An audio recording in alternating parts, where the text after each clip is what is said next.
He had nothing with him. He was just going to the place of his grandfather ancestors around. And it got dark. So he stopped in a place that he didn't know what it was. He had nothing in his pockets. He had nothing with him. And he laid down. He took a rock. And he went to sleep on that place because it was getting dark. By himself. Nothing with him. Nothing. And he had a dream. Jacob's letter. And in the dream, he saw that letter coming down and angels going up and down the letter. And on top of the letter was Jehovah, was God. And then on the bottom, it was him. He saw the angel. In the morning when he woke up, he did not inquire of what is the meaning of this dream, like many of us do many times. He understood, or he felt, that that place of Bethel was a place where God came and reaffirmed to him who he was, his calling. And I am the God of your father Abraham. The blessing of Abraham is going to continue with you. I'm going to make you a great man. And indeed, all the people of the world will be blessed too. So Jacob, when he heard the administration of God to his soul, he got up and he says, this is no other place than the house of God. So he changed the name from Luz to Bethel. This is the house of God. And God has spoken to me. He had nothing. And he said, I receive your word, God. Thank you for talking to me. So Bethel is a life-changing experience.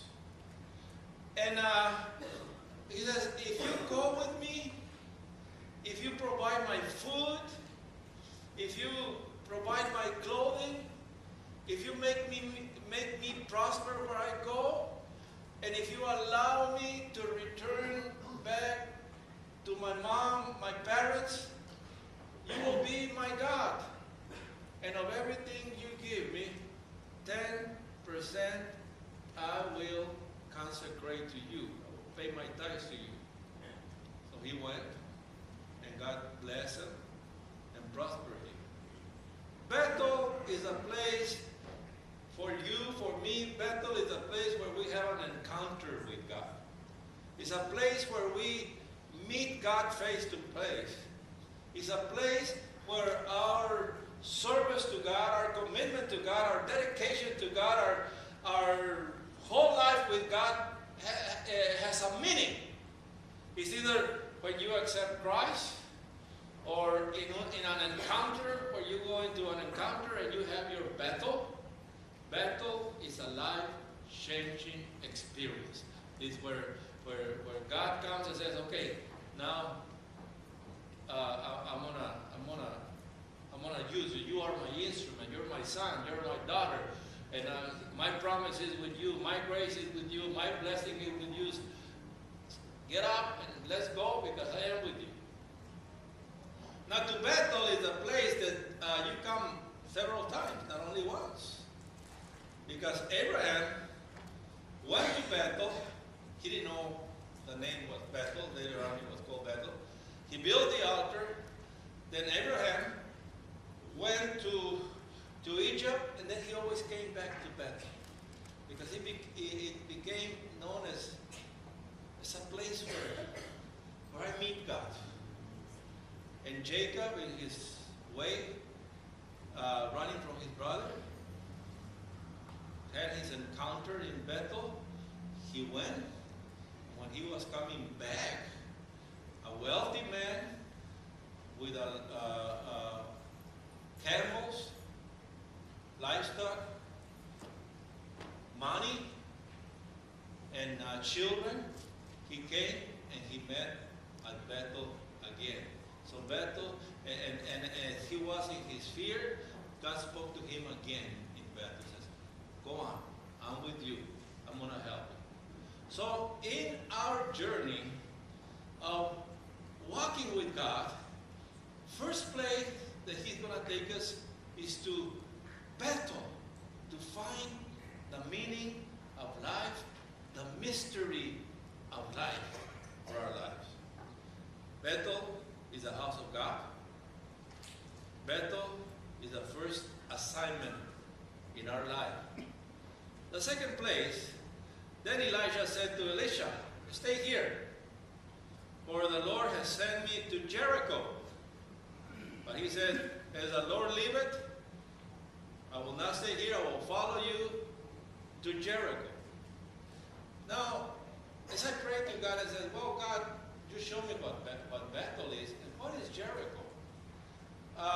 For us Christians, when we hear Jericho and Joshua, what do we think of?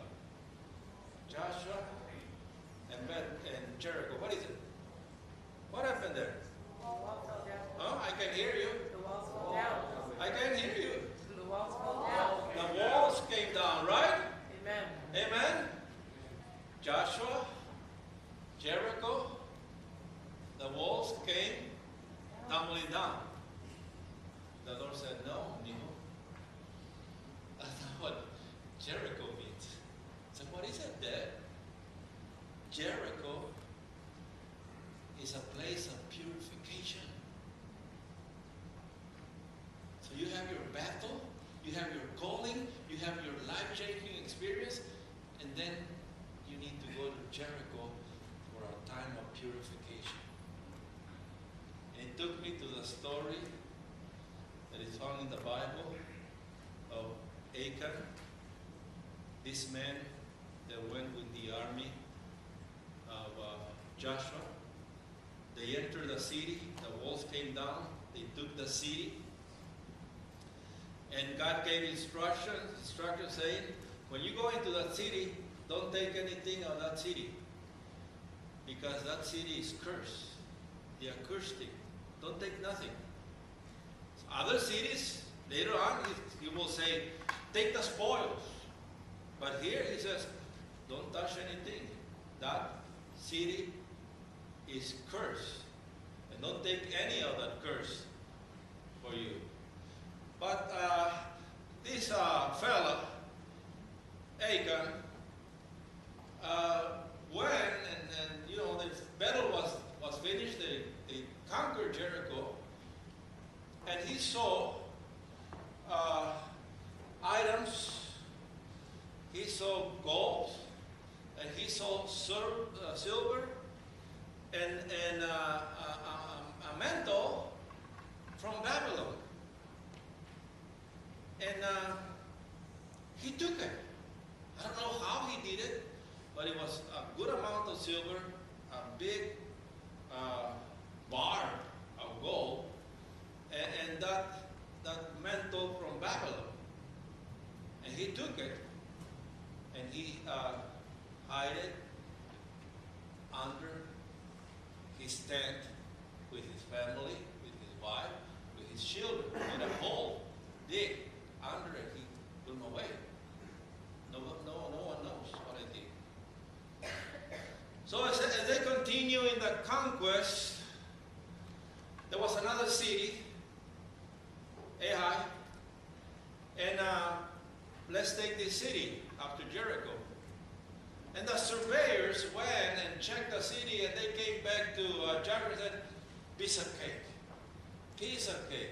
Don't send the entire army, just send a few people. We'll take it.